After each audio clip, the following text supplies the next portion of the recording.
Hi friends, అందరికీ నమస్కారం. అంజలి కథలకి స్వాగతం. ఈరోజు జానపద నవల కథ పేరు మృత్యులోయ. ఈ కథను రచించిన వారు దాసరి సుబ్రహ్మణ్యం గారు. ఎన్నో వందల సంవత్సరాల క్రితము లలాటం అనే దేశాన్ని యశోవంతుడు అనే రాజు పరిపాలిస్తూ ఉండేవాడు.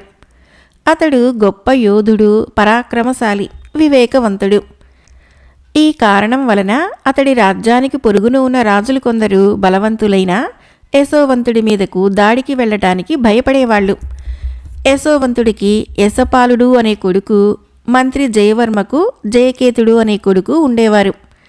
వారిద్దరూ సమాన వయస్కులు. ఒకే గురువు వద్ద శాస్త్ర విద్యలు, యుద్ధ విద్యలు అన్నీ నేర్చుకున్నారు. క్రమంగా యుక్త వయస్కులయ్యారు. కానీ వాళ్ళకి తమ విద్యలను ప్రదర్శించే అవకాశం మాత్రము కలగలేదు. ఆ ఇద్దరు యువకులు తమ తల్లిదండ్రులు పొరుగు రాజ్యాల మీదకి యుద్ధానికి పోతే ఎంత బాగుండును అని కలలు కంటూ ఉండేవాళ్ళు. యశోపాలుడు, జయకేతుడు తమ తమ యుద్ధాశక్తిని నిత్యము అరణ్యంలో క్రూర మృగాల్ని వేటాడటం ద్వారా తీర్చుకుంటూ ఉండేవాళ్ళు. ఒకనాడు వాళ్ళిద్దరూ కొందరు భటులను వెంటబెట్టుకుని అరణ్యానికి పోయారు. అక్కడ కనిపించిన పులులని, సింహాలని వేటాడుతూ సాయంకాలం వేళకి గాయపడి పారిపోతున్న ఒక పులి వెంటబడి తమ భటులకు దూరమైపోయారు. వాళ్ళు ఎలాగో పులిని చంపగలిగారు. కానీ అంతలో సూర్యాస్తమానమైపోవటం వలన, చీకటి వలన తిరిగి తమ భటులున్న చోటికి రాలేకపోయారు. మహారణ్యం మధ్య అంధకారంలో వారికి దారి కనపడలేదు. ఇక చేసేది లేక వాళ్ళిద్దరూ ఆ రాత్రికి ఒక చెట్టు మీద గడపటానికి నిశ్చయించుకొని దాని కొమ్మల్లోకి ఎక్కి కూర్చున్నారు. అది తొలకరి వానలు ప్రారంభమయ్యే ఋతువు. పొద్దుగూకు వేళ నుంచి చిన్నగా ప్రారంభమైన వాన తుంపరలు, మెరుపులు, గాలి అర్ధరాత్రి వేళకు పెద్దవై క్రమంగా పెను తుఫానుగా మారాయి. అరణ్యమంతా ఉరుముల గర్జనలతో, మెరుపుల కాంతితో, గాలి తీవ్రతతో, పిడుగుపాట్లతో బీభత్సమైపోసాగింది. ఆ ఇద్దరూ తమకి ఈ భయంకరమైన తుఫానులో దుర్మరణం తప్పదనుకున్నారు. జయ, నువ్వు కూడా నేనున్న కొమ్మ మీదకి రావటం మంచిది. దురదృష్టం కొద్దీ మనం ఉన్న కొమ్మలు గాలి దెబ్బకు విరికి ఆకాశంలోకి లేస్తే చెరొక దారి అయిపోతాము అని అరిచాడు యశపాలుడు. యశపాలుడి మాటలు కొంచెం అస్పష్టంగా జయకేతుడు వినగలిగినాడు. ఆ వెంటనే అతడు తాను పట్టుకున్న కొమ్మ నుంచి తన స్నేహితుడున్న కొమ్మ దగ్గరకు పోయేందుకు చెయ్యి ఒకటి చాచాడు. ఆ మరుక్షణము ఫెళఫెళ రావాలతో వాళ్ళున్న చెట్టు బోదె పైభాగం నుంచి విరిగి జుయ్యమంటూ గాలిలోకి లేచింది. జడివాన, కళ్ళు మిరిమిట్లు గొలిపే మెరుపులు, ఆకలిగొన్న సింహంలా గర్జించే తుఫాను గాలి మధ్య చిక్కుకొని ఆ చెట్టు మరికొంతసేపటికి దభీమంటూ ఒకచోట లోతైన నీటిలో పడిపోయింది. యశపాలుడు తాను పట్టుకున్న కొమ్మతో పాటు నీట మునిగి లేచి జయా, జయా అంటూ గట్టిగా పిలిచాడు. జయకేతుడి నుంచి జవాబు రాలేదు. యశపాలుడు ఉన్న చెట్టు కొమ్మ నీటి అలల మీద లేచి పడుతూ, ఊగిసలాడుతూ కదులుతూ ఉన్నది. అతడికి చీకట్లో తాను తీరం కేసి పోతున్నది గాని, లేక ఏదో మహాప్రవాహంలో పడి కానని ప్రదేశానికి కొట్టుకుపోతున్నది కానీ తెలియరాలేదు. సూర్యోదయం అయితే తప్ప తానెక్కడ ఉన్నది, జయుడు ఏమైంది అంతు చిక్కదు గదా అనుకున్నాడు యశపాలుడు. క్రమంగా చీకటి పలచబడిపోయింది.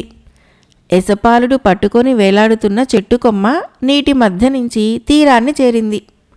అతడు పెను తుఫానులో చెట్టుతో పాటు కొంత దూరము ఆకాశ మార్గాన ప్రయాణం చేసి క్రిందకు దిగాడు. ఒక పెద్ద సరస్సులోకి.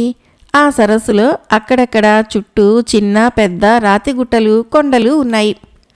యశపాలుడికి ఆ క్షణాన చిన్నప్పుడు తన ముసలిదాది చెప్పిన మృత్యులోయ సంగతి గుర్తుకు వచ్చింది. మృత్యులోయని గురించి ఒక్క లలాట రాజ్యంలోనే కాక చుట్టుపక్కల ఉన్న అనేక రాజ్యాల్లో కూడా చెప్పుకుంటారు. ఆ లోయను గురించి విన్నవాళ్లే తప్ప చూసిన వాళ్ళు మాత్రం లేరు. కారణము, ఒకసారి ప్రమాదవశాన దానిలో ప్రవేశించిన వాళ్ళు ఇక తిరిగి రాలేదు. నిటారుగా ఉన్న పర్వతాల మధ్య గల ఆ లోయలో నుంచి బయటపడేందుకు మార్గము ఎక్కడ ఉన్నదో ఎవరికీ తెలియదు. యశపాలుడు తీరం చేరుతూనే కొమ్మ మీద నుంచి ఎగిరి నేల మీదకి దూకాడు. దూరంగా 4-5 మృగాలు చూడటానికి ఖడ్గమృగాల్లా ఉన్నాయి అతని కంట పడినాయి. అవి ఖడ్గమృగాల్ని పోలిన రూపాల్లో ఉన్నాయి తప్ప ప్రమాణంలో వాటికి 4-5 ఉన్నాయి. ఇది మృత్యులోయ, సందేహం లేదు అనుకున్నాడు యశపాలుడు. ఈలోగా సమీపంగా ఏదో పెద్ద శబ్దమైంది. యశపాలుడు ఎదురుగా ఉన్న చీకటి గుహలోకి చూశాడు. వెంటనే అతడు వరలో నుంచి కత్తి దూయబోయాడు. తొందరపాటులో అతడి చేతికి బొడ్డులో దోపుకున్న చిన్న కత్తి వచ్చింది. దాన్ని యథాస్థానంలో ఉంచి పెద్ద కత్తిని వరలో నుంచి లాగుదామనుకునేటంతటిలో వికృతాకారం గల పక్షి ఒకటి గుహలో నుంచి ఎగిరి వచ్చి బలమైన గోళ్లతో అతన్ని పట్టుకున్నది. అంత వికృతమైన పక్షి ఉంటుందని అతడేనాడు వినలేదు, ఊహించనూ లేదు. నిప్పులు చెలరేగుతూ ఉన్నట్లు ఎర్రని కనుగుడ్లు, రంపపు పళ్ళలాంటి పళ్ళు. అప్పుడే దేన్నో పొడిచి తిని వచ్చినట్లు పళ్ల మధ్య నుంచి రక్తం కారుతోంది. యశపాలుడు కన్నుమూసి తెరిచేటంతటిలో ఆ పక్షి రూప విశేషాలన్నీ గ్రహించాడు. అది అతన్ని గోళ్లతో బలంగా పట్టుకుని ముక్కుతో పొడిచేందుకు కాళ్లను కొంచెంగా ముడిచింది. యశపాలుడికి ఇది అవకాశంగా తోచి కత్తితో భయంకర పక్షి గుండెల్లో బలంగా పొడిచాడు. భయంకర పక్షి గుండెల్లో నుంచి రక్తము బయటికి చిమ్మి వెంటనే నేల కూలింది. యశపాలుడు భయంకర పక్షితో చేస్తున్న పోరాటాన్ని అప్పటి వరకు కాస్త దూరంగా ఉండి చూస్తున్న ఏనుగుల్లాంటి 2 ఖడ్గమృగాలు పక్షి కింద పడి గిలగిలా తన్నుకోవటం చూస్తూనే రంకెలు వేస్తూ అక్కడికి పరిగెత్తుకుని రాసాగాయి. తనకు ఇంతలోనే రానున్న మరో ప్రమాదాన్ని చూసి యశపాలుడు వేగంగా పరిగెత్తి గుహ అంచు మీదకి ఎక్కి నిలబడ్డాడు. ఖడ్గమృగాలు 2 ఇంకా ప్రాణంతో నేల మీద అటూ ఇటూ పొర్లుతున్న భయంకరమైన పక్షి మీద పడి దాన్ని కొమ్ములతో బలంగా కుమ్మసాగినాయి. జయకేతుడు కూడా తుఫాను దాటికి అదే లోయలో పడ్డాడు. కాని అతడు పట్టుకున్న చెట్టు కొమ్మ యశపాలుడున్న కొమ్మ కంటే ముందుగా ఆ లోయలో పడింది. అతడు పడ్డచోట నీరు అంతగా లోతుగా లేదు. ఆ ప్రాంతమంతా నీటి రెల్లుతో తీగలతో అల్లుకొని పోయి పెద్ద పెద్ద వృక్షాలతో నిండి ఉంది. జయకేతుడు అలాంటి చోట పడుతూనే తన బాల్యమిత్రుడు యశపాలుడు కూడా అక్కడే పడి ఉంటాడని అతని కోసం కేకలు పెట్టాడు. కానీ జవాబు లేదు. అతడు అంధకారంగా ఉన్న ఆ ప్రదేశంలో నడుము లోతు నీళ్లలో నడుస్తూ నీటి ఒడ్డున ఉన్న చెట్లకేసి బయలుదేరాడు. జయకేతుడి కేకలు యశపాలుడు వినకపోయినా ఆ ఊబి నేల ప్రాంతాన గల చిన్న చిన్న మడుగులను ఆశ్రయించి నివసించే ఆదిమవాసులు విన్నారు. వాళ్లకు ఆ లోయలో ఉన్న ఇతర ఆదిమవాసులతో బద్ధవైరం ఉన్నది.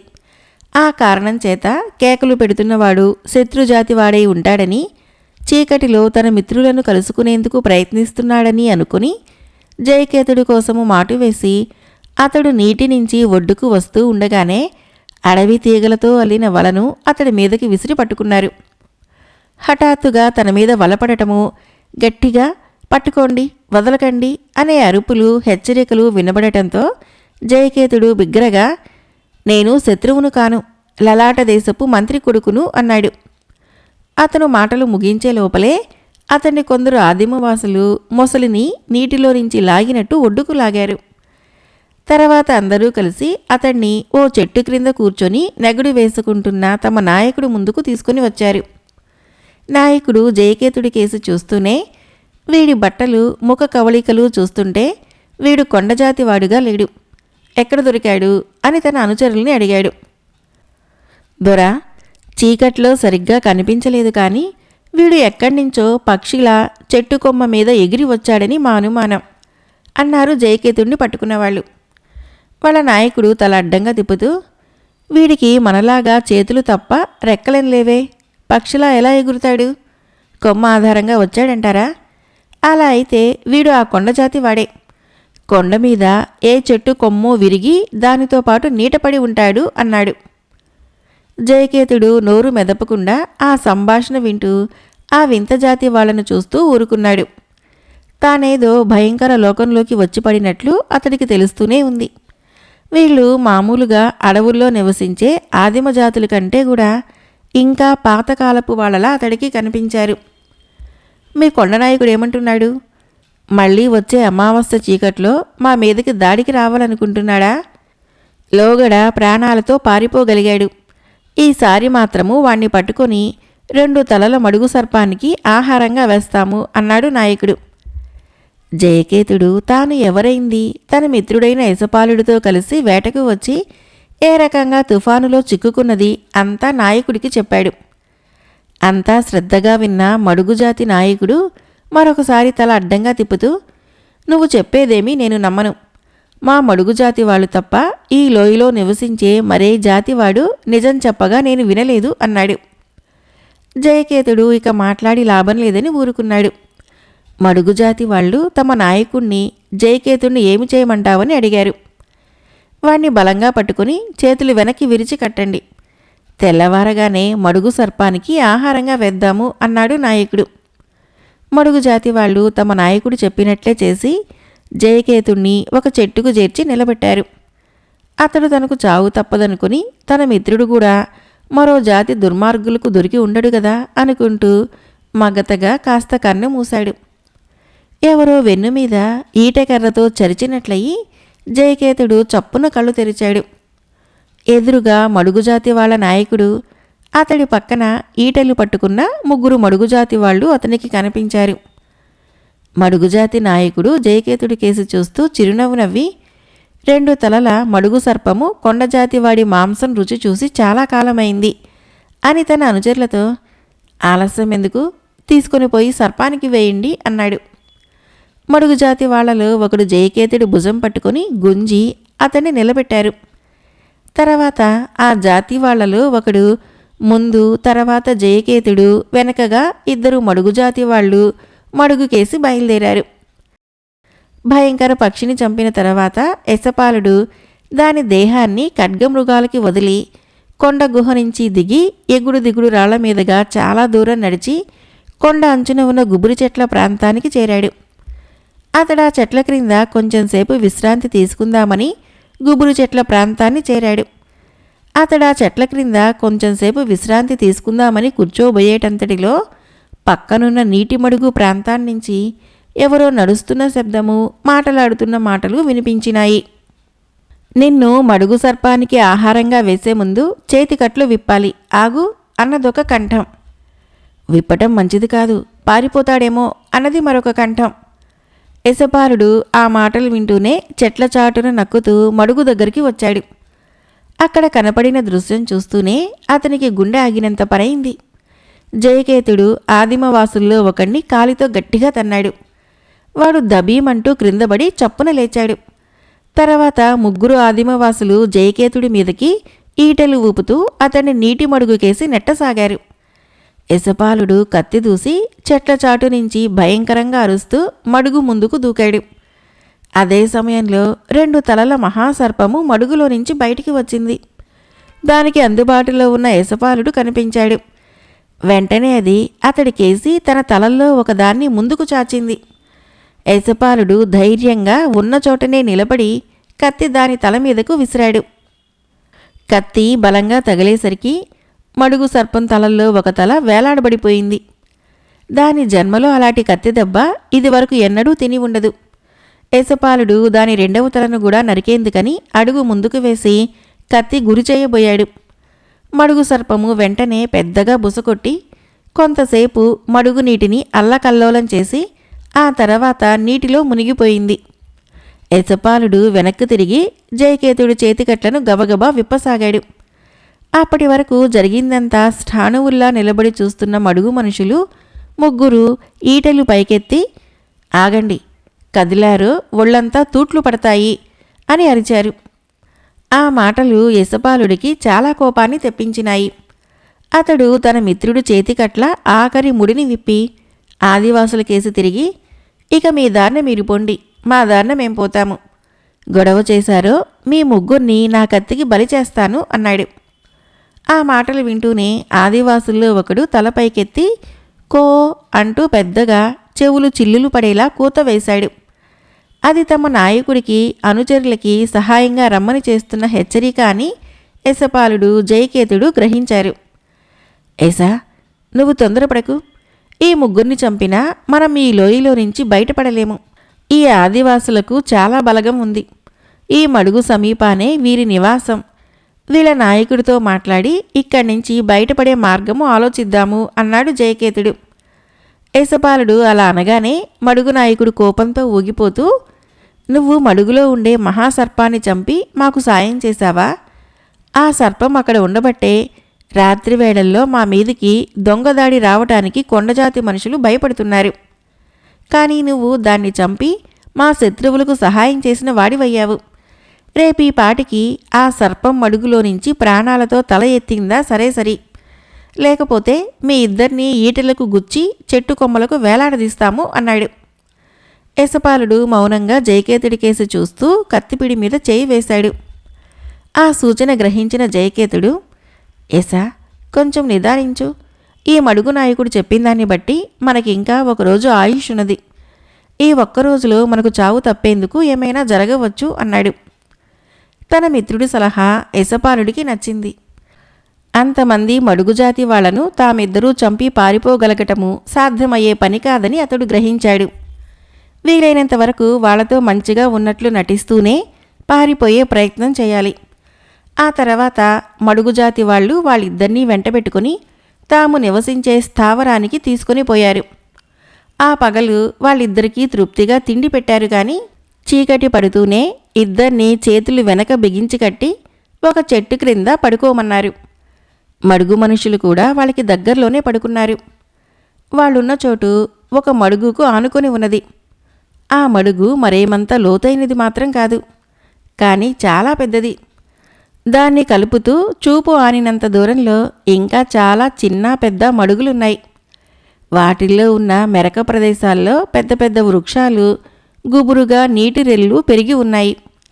దాదాపు అర్ధరాత్రి సమయంలో అంతగా నిద్రపట్టక కునికిపాట్లు పడుతున్న యశపాల జయకేతులకు మడుగునీటిలో దబీ దబీమంటున్న శబ్దం వినిపించింది. అది తమకేసి వస్తున్న మహాసర్పం ఏదైనా చేస్తున్న ధ్వనిగాని, లేక మనుషులు దోణల మీద వస్తూ తెడ్లతో నీటిలో వేసే శబ్దం గాని అయి ఉంటుందని వాళ్ళు భావించారు. ఆ శబ్దము అంతకంతకు తమను సమీపిస్తూ ఉన్నంతలో ప్రమాదాన్ని శంకించి యశపాల జయకేతులు ఒక్కసారే, మడుగునాయక ప్రమాదము, అంతా లేవండి అన్నారు బిగ్గరగా. ఆ హెచ్చరిక వింటూనే మడుగునాయకుడు అతని అనుచరులు ఉలిక్కిపడి లేచారు. అప్పటికే మడుగు జలాల్లో దుంగల మీద ఈదుకుంటూ వచ్చిన శత్రుజాతి వాళ్లలో కొందరు భయంకరంగా అరుస్తూ పొడుగాటి కర్రలు పైకెత్తి ఒడ్డుకు చేరుతున్నారు. అలా ఒడ్డుకు చేరుతున్న వాళ్ల మీద మడుగు వాళ్ళు వలలు విసిరారు.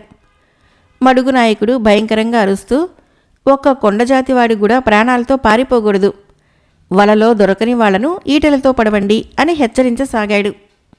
నడిరాత్రి వేళ గుడ్డి వెన్నెల కాంతిలో లోయలోని రెండు భిన్న ఆదివాస జాతుల మధ్య భయంకరమైన పోరు జరిగింది. కొందరు కొండజాతి వాళ్ళు మడుగువాళ్ల వలలో చిక్కుకొనిపోయి అడవి బాతుల్లా గిలగిలలాడసాగారు. వలలో దొరకని వాళ్ళు తమ చేతుల్లో ఉన్న పొడుగాటి కర్రలతో మడుగువాళ్ల తలల మీద, రొమ్ముల్లోనూ బలవంతంగా పొడవసాగారు. ఈ పోరాటాన్ని చెట్టుకు ఆనుకొని నిలబడి యశపాల జయకేతులు అబ్బురుపడుతూ చూడసాగారు. వాళ్లకు ఆ ఇరుపక్షాల్లో ఏ ఒక్కరికి సహాయపడాలని లేదు. సహాయపడదలిచినా అందుకు ప్రతిబంధకంగా వాళ్ళ రెండు చేతులు రెండు వెనక్కి విరిచి తాళ్లతో గట్టిగా కట్టివేయబడి ఉన్నాయి. ఆదివాసుల మధ్య ఘోరమైన పోరు కొద్దిసేపట్లోనే ముగిసింది. వలలో చిక్కుకున్న వాళ్ళు చిక్కుకోగా, చచ్చిన వాళ్ళు చావగా, మిగిలిన కొండజాతి వాళ్ళు ఎగిరి మడుగులో దూకి పెద్ద పెద్ద దొంగల మీదకు ఎక్కి వేగంగా తెడ్లు వేస్తూ వచ్చిన వైపుకే పారిపోసాగారు. మడుగుజాతి వాళ్ళు విజయ సూచకంగా కేకలు పెడుతూ గంతులు వేస్తూ తమకు వలల్లో చిక్కిన కొండజాతి వాళ్ళని దూరంగా ఉన్న ఒక గుట్ట దగ్గరకు లాక్కొని పోయి అక్కడ రాళ్లను పోగు చేసినట్లు పోగు వేయసాగారు. మడుగుజాతి నాయకుడు తృప్తిగా నవ్వుకుంటూ యశపాల జయకేతుల దగ్గరికి వచ్చి, మీరు సమయానికి హెచ్చరించి మాకు చాలా సహాయం చేశారు. అందువలన మిమ్మల్ని రేపు ఉదయము మడుగు సర్పానికి ఆహారంగా వేయను అన్నాడు. అయితే మా చేతికట్లు విప్పు, మా దారిన మేం పోతాము అన్నాడు యశపాలుడు. ఓహో, అదేం కుదరదు. ఒకవేళ ఆ మడుగు సర్పం చచ్చిపోయిందేమో. రేపు కనుక అది కనపడకపోతే మీరు అలాంటి సర్పాన్నొకదాన్ని తెచ్చి ఆ మడుగులో వదలవలసి ఉంటుంది. అలా చేస్తే మిమ్మల్ని వదిలి మీ ఇష్టం వచ్చిన చోటుకు పోనిస్తాను అన్నాడు మడుగు నాయకుడు. మడుగు సర్పం అంటే వారికెంత అభిమానమో దాన్ని చంపిన వారిని ఎంత నేరస్తులుగా వారు భావిస్తారో మిత్రులు ఇద్దరికీ అర్థమైంది. ఆ మడుగు సర్పము ఒక చోట నుంచి మరొక చోటికి తెచ్చేంత చిన్నది కాదు కనుక చివరికి తమకి కొండజాతి వారి వలన ఆపద తప్పదని కూడా వారు గ్రహించారు. మడుగుజాతి నాయకుడు యశపాల జయకేతులకు ఆ రాత్రి మరింత కాపలా పెట్టాడు. మర్నాడు లోయలోకి సూర్యకాంతి ప్రసరించగానే మడుగు నాయకుడు తన ముఖ్య అనుచరులతో ఒక చెట్టు క్రింద చేరి చాలాసేపు ఏదో రహస్య సంభాషణ చేశాడు. దూరంగా ఉండటం వలన యశపాల జయకేతులకు వాళ్ళేమీ మాట్లాడుకున్నది వినరాలేదు. కానీ వాళ్ళు మధ్య మధ్య తలలు తిప్పి తమ కేసు చూడటాన్ని బట్టి వాళ్ళు తమను గురించే మాట్లాడుకుంటున్నారని గ్రహించారు. ఒక అరగంట గడిచిన తర్వాత మడుగు నాయకుడు యశపాల జయకేతుల దగ్గరకు వచ్చి, ఇక బయలుదేరండి, మడుగు దగ్గరికి పోదాము. అక్కడ మడుగు సర్పము బతికి ఉంటే సరే, లేకపోతే మీరు అలాంటి దాన్నొకటి తేవలసి ఉంటుంది. ఆ సంగతి రాత్రి మీకు చెప్పాను కదా అన్నాడు. అవును నిజమే, ముందు మా కట్లు విప్పండి, మడుగు దగ్గరికి పోదాము అన్నాడు యశపాలుడు. మడుగు నాయకుడు ఓ క్షణం తల ఉంచుకుని ఏదో ఆలోచించి తన అనుచరుల కేసు చూస్తూ, వీళ్ళిద్దరి కట్లు విప్పండి. రాత్రి కొండజాతి వాళ్ళ నుంచి కాపాడారు, అయినా పారిపో చూస్తారేమో, మనం జాగ్రత్తలో ఉండాలి అని హెచ్చరించాడు. మడుగు మనుషులు యశపాల జయంతకేతుల కట్లు విప్పారు. వెంటనే అందరూ కలిసి మడుగు కేసు బయలుదేరారు. వాళ్లకు కొంచెం వెనగ్గా ఒక కొండజాతి వాడిని చేతులు కట్టి మడుగు నాయకుడి అనుచరులు నడిపించుకొస్తూ ఉండటము యశపాల జయకేతులకు ఆశ్చర్యాన్ని కలిగించింది.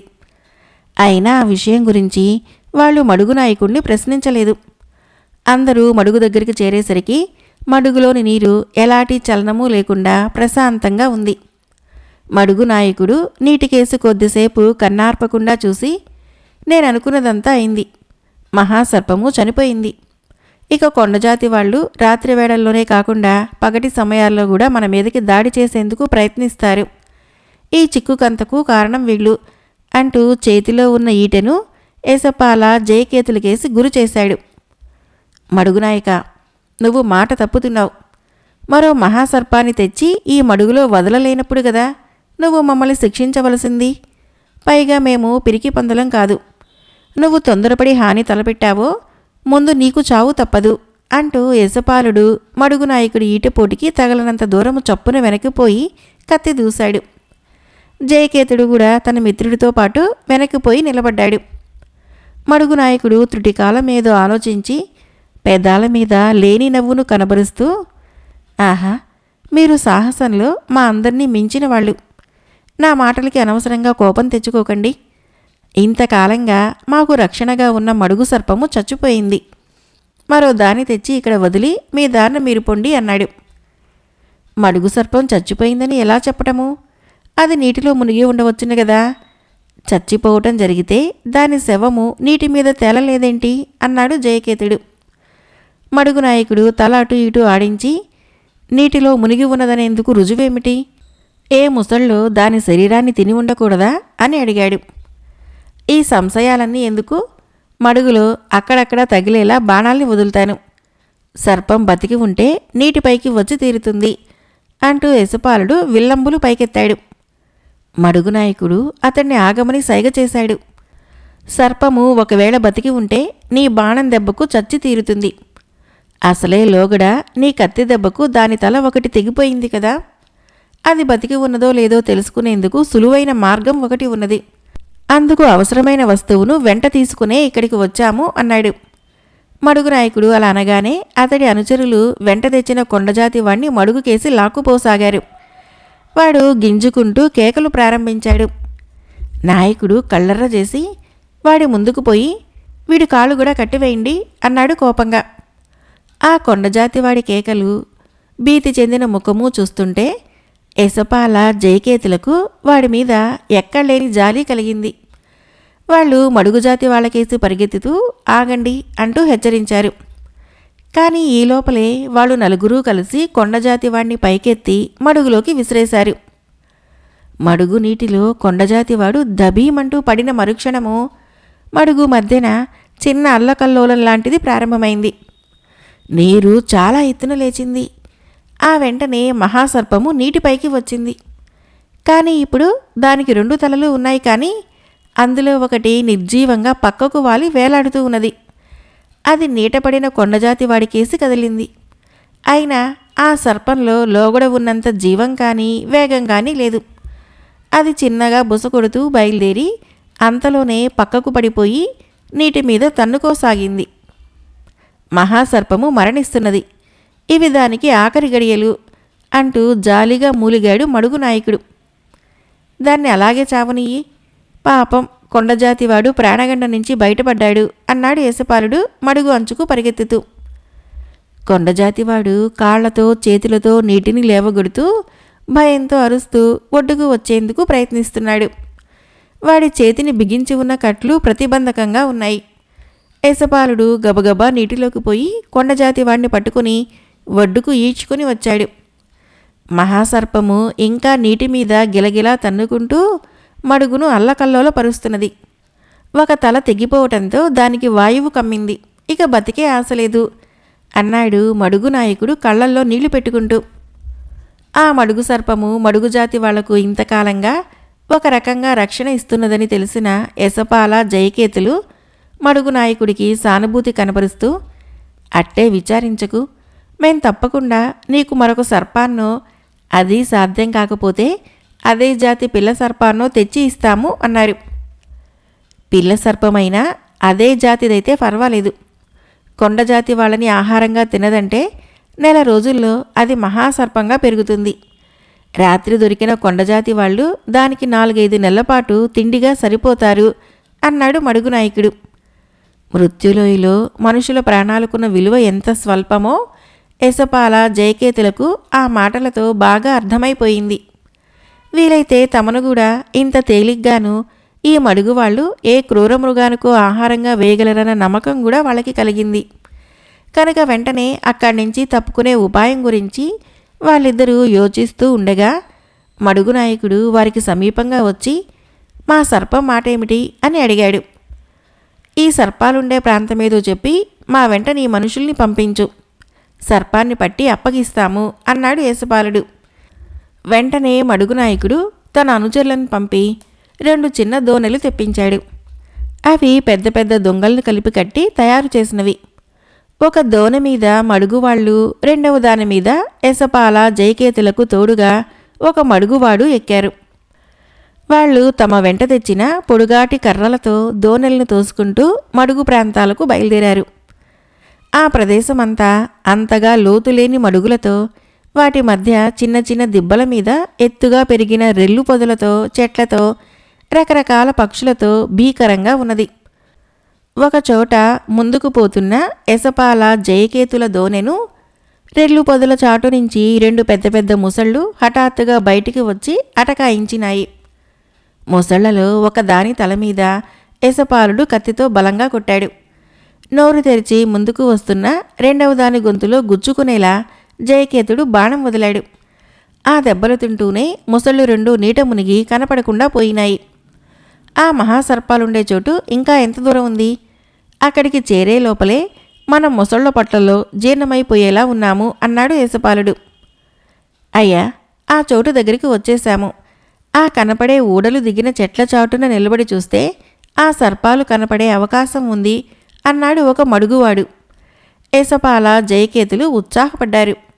కొద్దిసేపటికల్లా దోణెలు 2 మడుగు పైకి వచ్చి పెద్ద పెద్ద కొమ్మలను చాచిన ఒక చెట్టు క్రిందకు వచ్చి ఆగినాయి. కొమ్మల నుంచి బలమైన ఊడలు నీటిలోకి దిగి ఉన్నాయి. వాటి చాటు నుంచి ముందుకు చూచిన యశపాల జయకేతులకు ఒక 2 తలల మహాసర్పము కనిపించింది. అది మడుగు మధ్యన ఉన్న ఒక గుట్ట మీది రెల్లు పొదల్లో తలలు దూర్చి 1/2 నిమిషం జరగకముందే తల వెనక్కి లాక్కొని నీటిలో ఈదుతూ దూరంగా పోసాగింది. ఈ మహాసర్పాన్న మనం పట్టుకుని మడుగు నాయకుడికి బహూకరించవలసింది. మతిపోయింది వాడికా మనకా అన్నాడు జయకేతుడు. అందరికీ పోయినట్టే ఉంది అంటూ యశపాలుడు చిరునవ్వు నవ్వి మడుగు వాళ్ళకేసి తల తిప్పి, ఆ సర్పము రెల్లు పొదల్లో తలదూర్చింది ఆహారం కోసమా అని అడిగాడు. అది ఆహారాన్ని నీటిలోనే సంపాదించుకుంటుంది, పొదల్లో గుడ్లు పెడుతుంది. అవి వేడికి పొదగబడి పిల్లలైతాయి. ఆ పిల్లలు నెల రోజులు వయసయ్యే వరకు తల్లే ఆహారం తెచ్చి పెడుతుంది. ఆ రెల్లు పొదల్లో సర్పం పిల్లలు ఉండుంటారు అన్నాడొక మడుగుజాతివాడు. నీ వాలకం చూస్తుంటే లోగడ సర్పాన్ని పట్టుకునేందుకు ఈ ప్రాంతానికి వచ్చిన వాడివిలాగా ఉన్నావే అన్నాడు యేసుపాలుడు. ఈ ప్రాంతాలకు వచ్చి బతికి బయటపడ్డ కొద్ది మందుల్లో నేనొకణ్ణి బాబు అన్నాడు మడుగువాడు. ఆ సర్పం మళ్ళీ తన పిల్లల దగ్గరికి ఎంతసేపట్లో వస్తుందో అంచనా వేయగలవా అని అడిగాడు యేసుపాలుడు. సాధారణంగా ఒక పావు గంటలోగా మాత్రము తిరిగి రాదు. మళ్ళీ ఏ పెద్ద చేపనో ముసలి పిల్లనో పట్టుకొని తన పిల్లల కోసం తేవాలి కదా అన్నాడు మడుగువాడు.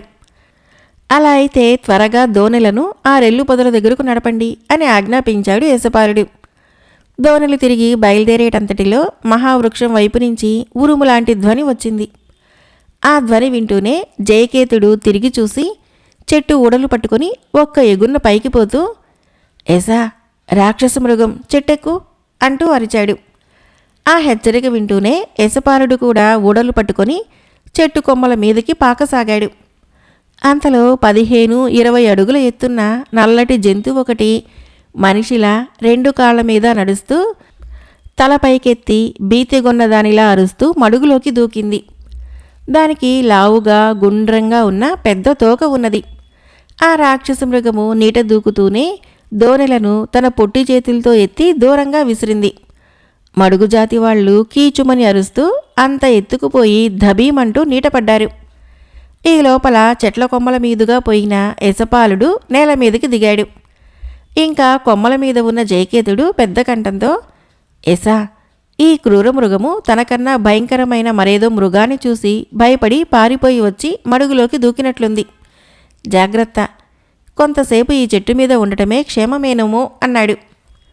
నువ్వక్కడే ఉండు, నేను కొంచెం ముందుకు పోయి ఈ పరిసరాలు ఎలా ఉన్నాయో చూసి వస్తాను అంటూ యశపాలుడు ముందుకు నడిచాడు.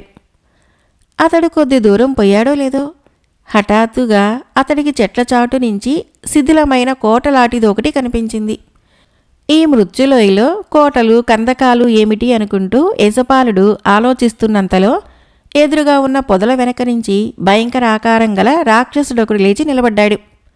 యశపాలుడు రాక్షసుని చూస్తూనే చప్పున కత్తి దూశాడు. రాక్షసుడు అది చూసి వికామని నవ్వి, ఒరే మనిషి, ఇంత వాణ్ణైన నా మీదకి నువ్వు ధైర్యం కొద్దీ కత్తి దూసావా లేక భయం కొద్దీ కత్తి దూసావా, నిజం చెప్పు అన్నాడు. దాసరి సుబ్రహ్మణ్యం గారు రచించిన మృత్యులోయ జానపద నవల మొదటి భాగం సమాప్తం. ఫ్రెండ్స్, ఈ కథ నచ్చినట్లయితే మన ఛానల్ని తప్పకుండా సబ్స్క్రైబ్ చేయండి, లైక్ చేయండి, షేర్ చేయండి, కామెంట్ చేయండి. Thank you.